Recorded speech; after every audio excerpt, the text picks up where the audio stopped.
Assalamualaikum dan salam sejahtera kepada doktor dan rakan-rakan. Kami dari kumpulan Starlight akan membincang tentang teori perkembangan kanak-kanak Sigmund Freud. Dan antara ahli kumpulan kami ialah Nur Syamira, Izzatul Madiha, Khairin Adina, Khairin Nisa dan Nur Zafirah. Saya akan menerangkan mengenai pendahuluan. Sigmund Freud dilahirkan pada tahun 1856 dan merupakan pengasas kepada teori psikoanalitik. Beliau juga memperkenalkan teori pada tahun 80-an. Sigmund Freud seorang doktor perubatan, tetapi beliau mempunyai minat yang sangat mendalam mengenai bidang psikologi dan juga psikiatri. Dalam teori ini, Freud percaya bahawa cara ibu bapa menangani keinginan seksual dan juga agresif asas kanak-kanak menentukan bagaimana personaliti kanak-kanak itu berkembang.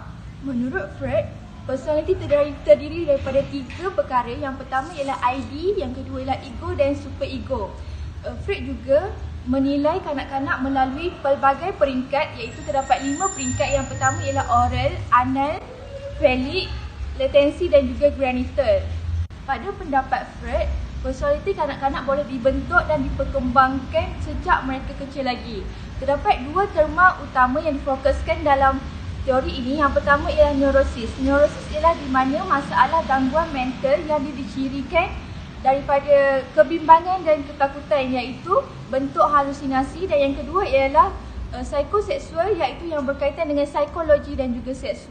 Seterusnya saya akan menerangkan tentang peringkat psikoseksual Sigmund Freud. Terdapat 5 peringkat psikoseksual Sigmund Freud, iaitu peringkat oral, peringkat anal, peringkat phallic, peringkat latinal dan peringkat genital. Peringkat psikoseksual ini berlaku adalah berdasarkan urutan, dan setiap perkembangan yang berlaku itu akan memberi kesan kepada personaliti kanak-kanak apabila mereka dewasa nanti. Pada peringkat pertama ialah peringkat oral. Peringkat oral ini adalah berlaku pada tahun pertama kehidupan bayi. Di sini pada peringkat ini memfokuskan kepada mulut bayi itu sendiri.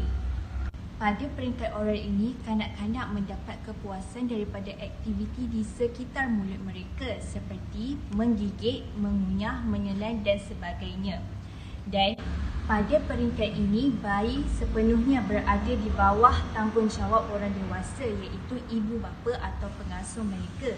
Dan ibu bapa dan pengasuh mereka ini adalah orang yang bertanggungjawab dalam memberikan makanan atau minuman atau aktiviti-aktiviti yang berada di sekitar mulut bayi. Dan seterusnya, pada tahap ini bayi mula berasa kebergantungan ataupun rasa kepercayaan pada orang dewasa. Tambahan pula, pada proses ini bayi belajar tentang kebergantungan dan rasa kepercayaan terhadap ibu bapa dan pengasuh mereka. Kerana dalam proses ini, kanak-kanak akan belajar bagaimana mereka bergantung dan rasa kepercayaan itu boleh dipengaruhi apabila mereka sudah dewasa nanti. Apabila ibu bapa atau pengasuh gagal mengawal dalam peringkat oral ini, mereka boleh mempengaruhi personaliti bayi pada peringkat dewasa nanti. Sebagai contohnya, ia boleh mengakibatkan cara bayi itu makan atau minum, merokok dan menggigit jari apabila mereka sudah dewasa nanti.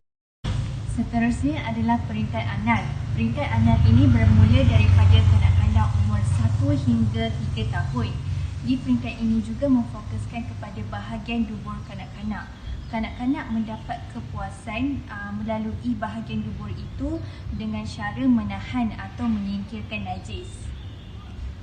Di peringkat ini, kanak-kanak akan mula mempelajari toilet training atau latihan ketandas. Latihan ketandas ini adalah membantu kanak-kanak untuk membuang ataupun menjaga kebersihan dengan betul.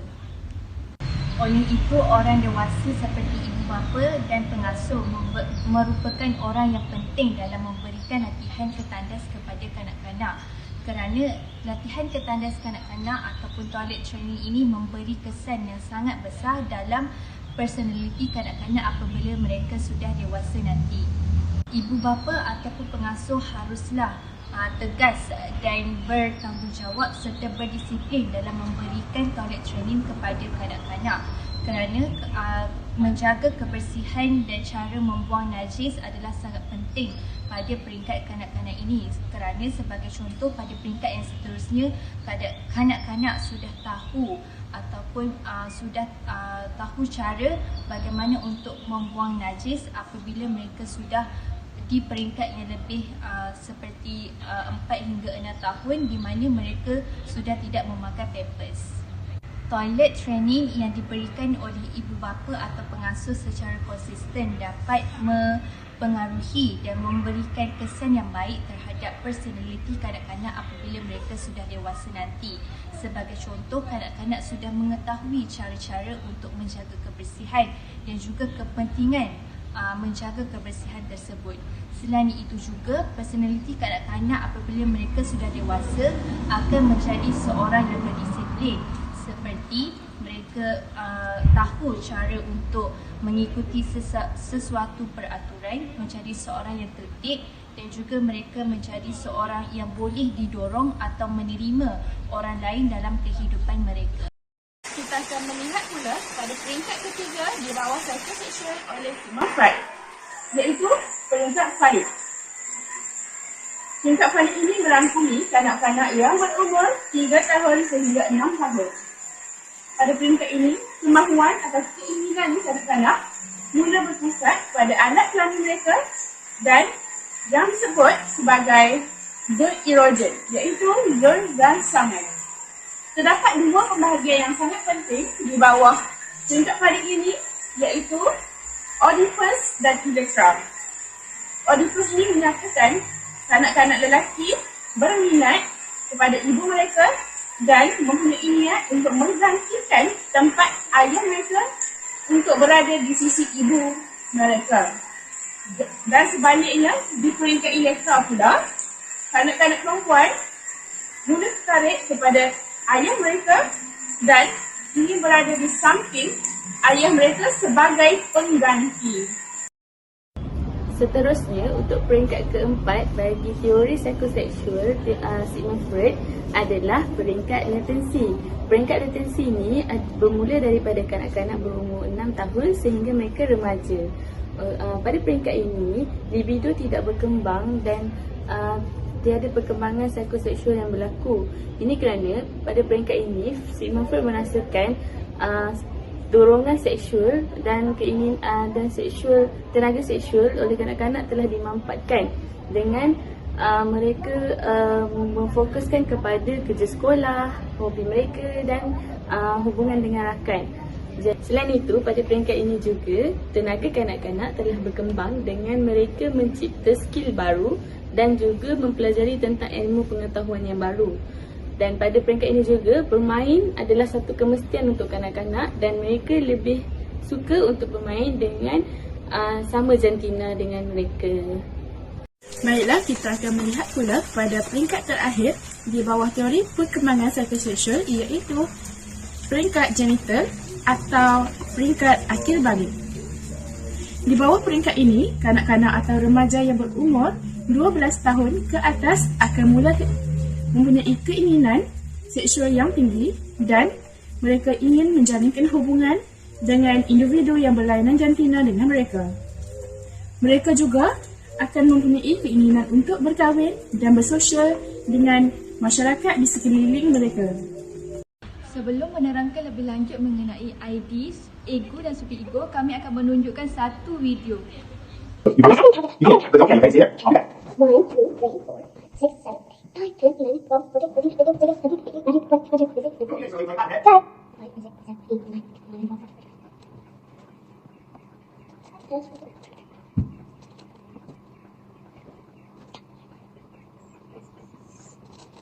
Mami, Mami, Mami.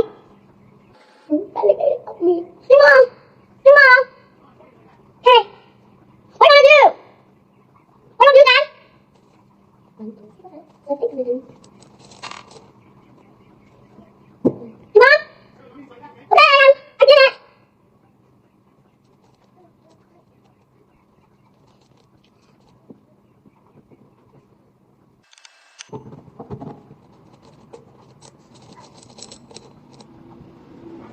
Huh?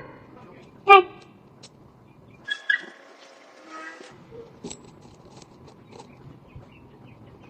Okay, good job. That's a lot. Good job. Are you gonna eat this with me? Okey, seterusnya saya akan menerangkan mengenai struktur personality Freud. Okey, ID. Yang pertama ialah ID. ID merupakan personality yang sedia ada dan tidak sedar yang ianya menekankan kepuasan yang serta-merta tetapi menginginkan keseronokan pada tahap maksimum. ID merupakan tempat menyimpan segala keinginan manusia dan ia didorong oleh tenaga libido iaitu seks yang mengandungi desakan asas. Contoh personality ID ialah mementingkan diri, suka akan keseronokan, tidak berasaskan moral, mengikut nafsu dan juga desakan. Kepuasan personality ID ini dapat dipenuhi melalui tindakan refleks, khayalan atau fantasi iaitu proses pemikiran primer. Yang kedua ialah ego. Ego merupakan personality yang logik dan teratur. Ego berfungsi untuk mengawal ID supaya ID tidak mengawal norma-norma hidup. Sebagai contoh, personality ID ialah suka akan keseronokan. Oleh itu, ego akan mengawal personality keseronokan itu supaya tidak berseronok secara berlebih-lebihan.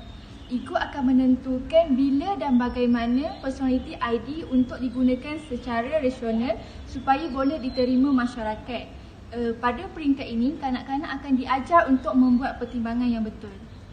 Okey, super ego iaitu personality yang ketiga. Super ego merupakan bahagian personality yang bermoral. Super ego akan berkembang secara beransur-ansur sejak mereka berinteraksi dengan orang dewasa seperti ibu bapa dan guru. Melalui ini, aspek bermoral mereka akan belajar daripada sifat ibu bapa dan guru. Seperti contoh, mereka akan mula melakukan pemerhati tingkah laku orang dewasa seperti ibu bapa dan guru. Sekira positif tingkah laku tersebut, maka positiflah tingkah laku kanak-kanak tersebut. Jika negatif personality ibu bapa yang ditunjukkan, maka negatiflah personality yang ditunjukkan oleh kanak-kanak tersebut. Kerana personality ibu bapa akan mempengaruhi personality kanak-kanak. Contoh personality yang boleh diperhatikan oleh kanak-kanak melalui ibu bapa ialah contohnya seperti dendaan, pujian dan pemerhatian tingkah laku ibu bapa. Super ego menekankan kesempurnaan moral untuk menghalang kehendak ID. Contohnya, super ego akan menyampaikan maklumat kepada ego dan ego menyampaikan maklumat kepada ID. Contohnya, super ego menunjukkan personality yang positif dan personality tersebut akan diberikan kepada ego dan ego akan memberitahu kepada personality ID bahawa personality itu baik. Okey, seterusnya saya akan menerangkan tentang kelebihan teori Sigmund Freud bagi perkembangan awal kanak-kanak. Okey, kelebihan yang pertama adalah teori Freud ini telah dibina dari data yang sah, memfokuskan kepada keinginan dan masalah daripada setiap individu. Seperti contoh, kita dapat lihat Freud ini akan menerima data secara langsung daripada pesakit beliau dan beliau akan menganalisis apa keinginan dan masalah oleh pesakit beliau. Seterusnya dengan menggunakan teori beliau iaitu daripada teori psikoanalisis dan psikoseksual, beliau akan dapat membantu pesakit ini punya masalah. Dan seterusnya kelebihan yang terdapat daripada teori ini adalah Freud juga ada menghasilkan rawatan yang baru kepada pesakit beliau yang mempunyai masalah mental dengan menggunakan konsep dan teori beliau. Antara konsep yang terbesar yang beliau gunakan adalah teori psikoanalisis iaitu id, ego dan super ego. Dengan teori ini beliau dapat membantu pesakit mental beliau untuk mengurangkan keinginan pesakit tersebut dengan menerangkan mengenai id, ego dan super ego. Dan akhir sekali, daripada pendekatan teori psikoanalisis Freud bagi rawatan psikologi telah berkembang dengan pesat pada masa ini. Ia juga boleh diaplikasi kepada seluruh manusia. Seperti contoh, pakar psikologi, mereka mempunyai pesakit yang bersikap agresif. Daripada teori Freud ini, mereka dapat menganalisis dengan lebih mendalam dan mendapati bahawa pesakit ini sebenarnya mengalami masalah daripada peringkat anak, iaitu tidak mendapat kepercayaan daripada orang dewasa. Oleh itu, oleh kerana tidak mendapat kepercayaan ini, mereka telah bersikap agresif daripada kecil dan dibawa sehingga ke dewasa. Okey, sekian saja daripada saya. Seterusnya kita akan ke Adina untuk menceritakan tentang kelemahan. kasih Chandra. Kelemahan teori Sigmund Freud bagi perkembangan kanak-kanak seperti kita ketahui, dia memfokuskan kepada 5 kehidupan pertama yang akan mempengaruhi kepribadian kanak-kanak apabila meningkat dewasa. Terdapat beberapa kelemahan dan kekurangan bagi teori Sigmund Freud dalam perkembangan kanak-kanak yang tidak begitu sesuai untuk kita rujuk. Konsep dalam teori libido yang merupakan proses pengembangan fasa psikoseksual yang mempunyai fasa oral, anal, phallic, latency dan genital. Freud menggunakan rawatan psikologi di mana pesakit akan membicarakan apa sahaja yang terlintas di fikiran seperti kenangan, impian, fikiran, emosi dan kemudian akan dianalisis maklumat tersebut.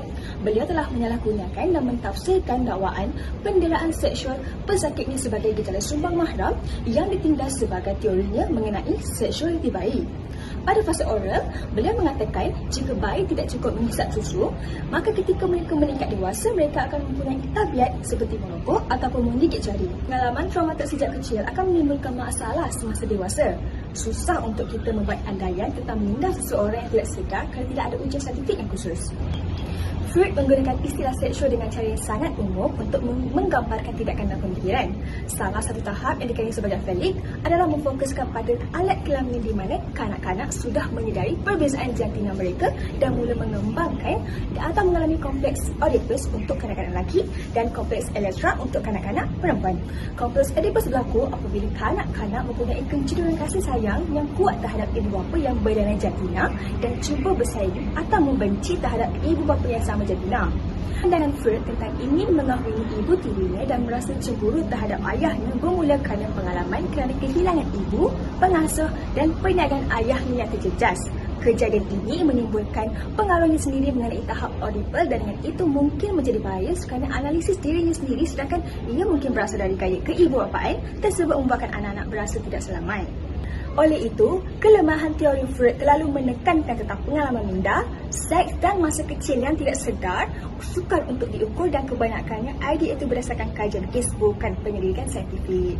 Kesimpulannya, teori Sigmund Freud mengenai tahap psikoseksual dan ego dan superego membantu ibu bapa dan guru melakukan aktiviti yang memerlukan keperanan anak untuk menghabiskan masa yang berkualiti bersama keluarga, terutama hubungan ibu dan anak untuk memastikan tingkah laku mereka pada masa dewasa. Jadi, ini bermaksud bahawa ikatan ibu bapa harus menjadi tempat perlindungan atau sokongan untuk pertumbuhan dan perkembangan kanak-kanak. Terdapat beberapa kelebihan dan kekurangan yang dapat kita ambil dari teori ini di mana kita dapat menggunakannya untuk membentuk tingkah laku. Teori Freud tidak dapat kita buktikan benar ataupun dibantahkan kekurangan saintifiknya. Tetapi kita dapat mengambil bahagian yang baik daripada konsep kepribadian oral dan anal untuk melihat tingkah laku manusia yang kompleks. Sekian, terima kasih daripada kami.